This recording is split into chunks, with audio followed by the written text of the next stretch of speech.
நீங்க சொல்ல வேண்டிய வார்த்தை என்ன தெரியுமா? இந்த மாதத்துல எனக்கு ஜெயம் கொடுக்கிற தேவனுக்கு ஸ்தோத்திரம். அனுதின வாழ்க்கையில நமக்கு போராட்டம் உண்டு. இந்த மாதத்துல நமக்கு என்ன மாதிரி போராட்டம் வரும் தெரியாது.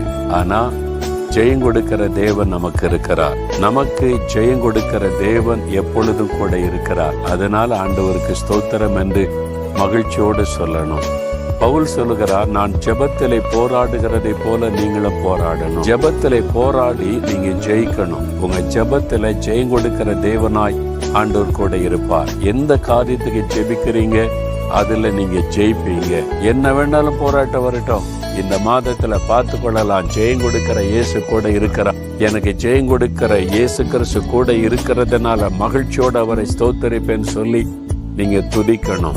ஆனால் இந்த மாதத்துல நீங்க வெற்றிகளை காண போறீங்க. ஒவ்வொரு நாளும் ஒவ்வொரு காரியத்துல ஜெயத்தை கண்டு மகிழ்ந்து களி கூற போறீங்க.